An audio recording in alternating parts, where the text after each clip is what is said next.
నగరంలోని హైదరాబాద్ రోడ్లో ఒక 11 kV లైన్ ఎల్టీ లైన్ 2 ప్రకటన బోర్డు వలన జత కలపడం వల్ల భారీ విద్యుత్ ప్రమాదం చోటు చేసుకుంది. అఖిల అడ్వర్టైజింగ్ కంపెనీ హోర్డింగ్ కు కట్టిన బ్యానర్ గాలికి 11 kV ఎల్టీ లైన్లకు చుట్టుకోవడంతో సమీపంలోని షాపులన్నీ దగ్ధమయ్యాయి. సుమారు ₹1 కోటి ఆస్తి నష్టం జరిగినట్టుగా అధికారులు అంచనా వేశారు.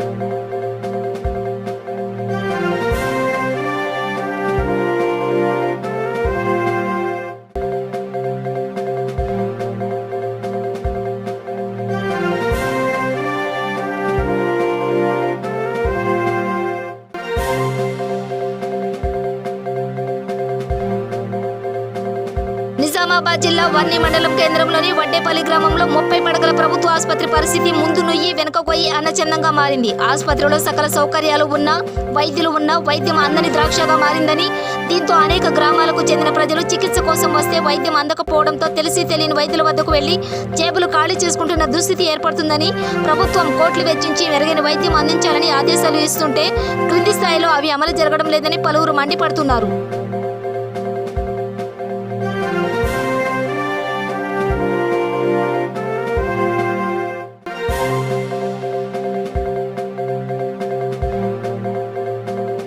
రంగారెడ్డి జిల్లా ఉపాధి కల్పన కార్యాలయంలో జాబ్ మేళా నిర్వహించారు. ఈ కార్యక్రమంలో సుమారు 50 మంది 10వ తరగతి నుంచి పీజీ వరకు చదువుకున్న నిరుద్యోగులు పాల్గొన్నారు. ఈ సందర్భంగా రంగారెడ్డి జిల్లా ఉపాధి కల్పన కార్యాలయం అధికారి ప్రశాంతి మాట్లాడుతూ, ప్రతి నెల మేము జాబ్ మేళాను నిర్వహిస్తామని, ఈ అవకాశాన్ని నిరుద్యోగులు సద్వినియోగం చేసుకోవాలని సూచించారు.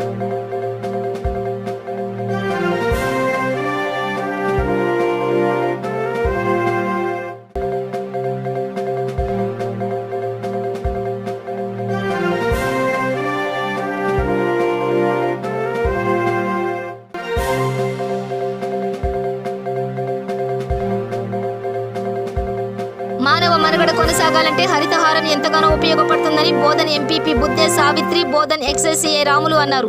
నిజామాబాద్ జిల్లా బోధన్ మండలంలోని సాలూరు గ్రామ శివార్లోని నీరేడు చెరువు కట్టపై ఫతేపూర్లో ప్రొహిబిషన్ అండ్ ఎక్సైజ్ శాఖ మరియు గౌడ సంఘం ఆధ్వర్యంలో ఏర్పాటు చేసిన హరితహారం కార్యక్రమంలో పాల్గొని సుమారు 1000 ఈత మొక్కలు నాటారు.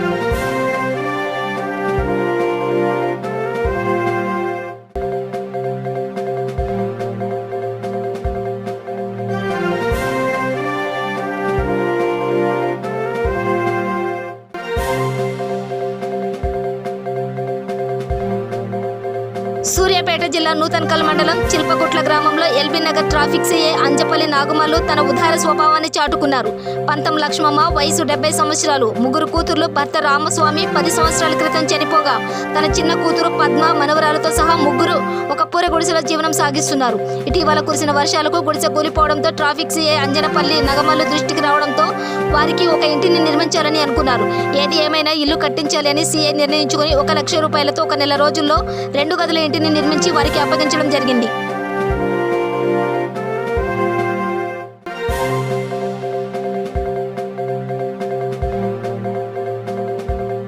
గంగపుత్రుల గంగ తెప్పోత్సవం ఏడుగుళ్ల ఆలయం నుండి ట్యాంక్ బండ్ గంగామాత ఆలయం వరకు ఘనంగా నిర్వహించారు. ఈ కార్యక్రమానికి మంత్రులు, ఎమ్మెల్యేలు, కార్పొరేటర్లు, రాష్ట్ర వ్యాప్తంగా గంగపుత్ర మహిళలు అధిక సంఖ్యలో పాల్గొన్నారు.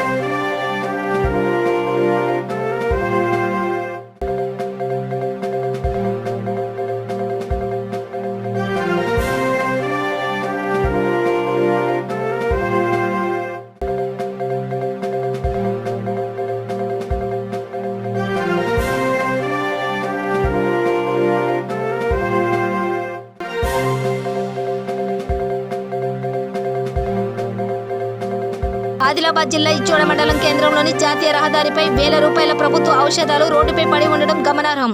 ఆదిలాబాద్ జిల్లా ప్రభుత్వ వైద్యశాల ప్రజలందరినీ పరీక్షించి చేరవేయవలసిన మందులు రోడ్డుపై పారవేశారు. వైద్యుల నిర్లక్ష్యం వలన ప్రభుత్వానికి కొన్ని ₹1,000 నష్టం వాటిల్లుతుంది. పేద ప్రజలకు గవర్నమెంట్ మందులు అందడం లేదని పై అధికారులు దృష్టి సారించాలని ప్రజలు కోరుతున్నారు.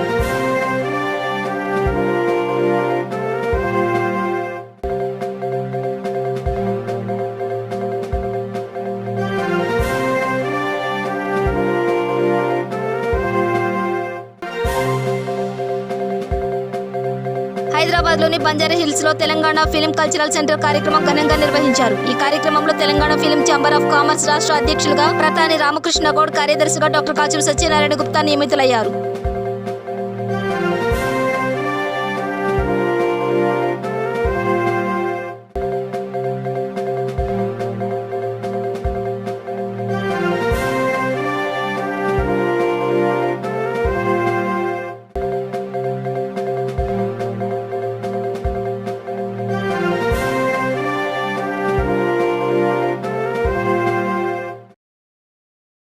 సిద్దిపేట జిల్లా ఆర్యవైశ్య మహాసభ మహిళా విభాగం ఆధ్వర్యంలో ఆర్యవైశ్య భవనం సిద్దిపేట నందు ఉదయం శ్రీ వాసవి అమ్మవారి పారాయణం 41వ రోజు మండల పారాయణ ముగింపు వేడుకలు ఘనంగా జరిగాయి. అనంతరం జిల్లా మహిళా విభాగం సర్వసభ్య సమావేశం నిర్వహించారు. ఎస్ఎస్సి మరియు ఇంటర్ విద్యార్థులకు ప్రతిభా పురస్కారాలు అందించారు. ముఖ్య అతిథులుగా తెలంగాణ రాష్ట్ర ఆర్యవైశ్య మహాసభ అధ్యక్షులు శ్రీ అమరవాది లక్ష్మీనారాయణ, మాజీ మంత్రి సిద్దిపేట శాసనసభ్యులు శ్రీ తన్నీరు హరీష్ రావు, జిల్లా పరిషత్ అధ్యక్షురాలు శ్రీమతి వేలేటి రోజా శర్మ, గౌరవ అతిథులుగా స్థానికులు రాష్ట్ర కార్యదర్శి శ్రీ గంప శ్రీనివాస్, జిల్లా ఆర్యవైశ్య మహాసభ అధ్యక్షులు శ్రీ ఐత రత్నాకర్, సన్మాన గ్రహీత వరంగల్ మేయర్ శ్రీ గుండా ప్రకాష్, రాష్ట్ర కార్యదర్శి కాచం సుష్మా గారు మరియు మహిళా విభాగ ప్రతినిధులు పాల్గొన్నారు.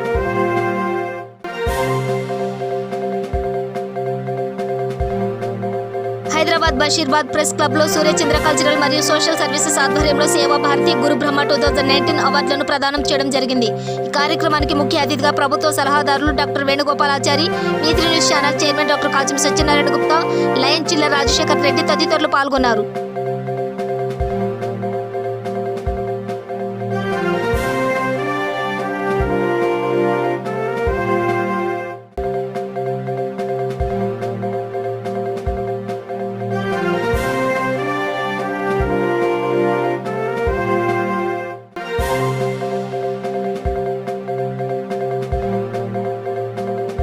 శ్రీకాకుళం జిల్లా ఎల్లెన్పేట మండలం, కొత్తూరు మండలాల్లో వానరక్తో రైతన్నలు ఆనందాన్ని అంబరన్నంటాయి. ఈ వర్షం అన్నదాతల్లో ఉత్సాహాన్ని నింపింది. వరి నాట్లు వేసి 2 నెలలు అవుతున్నా సరైనటువంటి వర్షం లేకపోవడంతో రైతులు అల్లాడిపోయారు. ఈ వర్షంతో అన్నదాతలు ఆనందం వ్యక్తం చేస్తున్నారు.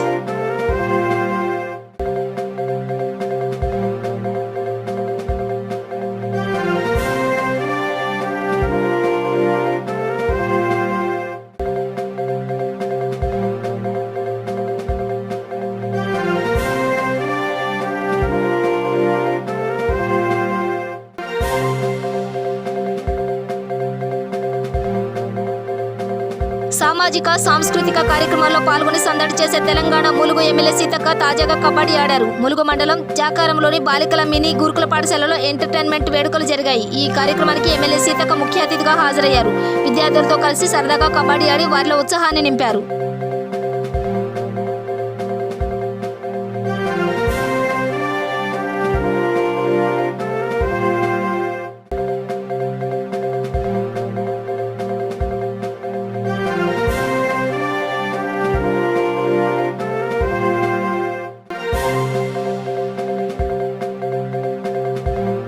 హైదరాబాద్ బాలాపూర్ మండలం కుర్మాల్గూడలోని ఇంద్రనగర్లో నేర శాతంలో భాగంగా నేరరహిత సమాజానికై టేకుల భాస్కర్ రెడ్డి ఆధ్వర్యంలో సీసీ కెమెరాలు ఏర్పాటు చేశారు.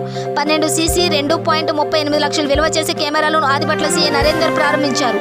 నేర శాతంలో భాగంగా ఆయన మాట్లాడుతూ, మేము అందరం ముందుకు రావడం జరిగిందని అన్నారు. ఎలాంటి క్రైమ్ కాకుండా ఉండడానికి, భవిష్యత్తులో నేరస్తులు నేరం చేయకుండా ఉండడానికి ఈ యొక్క సీసీ కెమెరాలు ఏర్పాటు చేయడం జరిగిందని అన్నారు.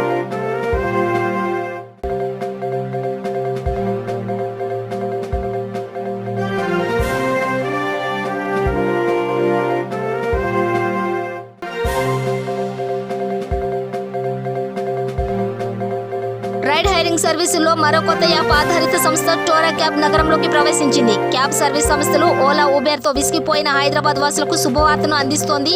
టోరా క్యాబ్ దూసుకువచ్చాయి. ప్రయాణికులను దోచుకుంటున్న ప్రధాన క్యాబ్ సర్వీసులకు షాక్ ఇచ్చేలా టోరా క్యాబ్ తెలంగాణ రాజధానిలోకి ఎంట్రీ ఇచ్చింది. సుమారు 10,000 క్యాబ్లతో ఈ రోజు నుంచి కస్టమర్లకు అందుబాటులోకి వచ్చింది.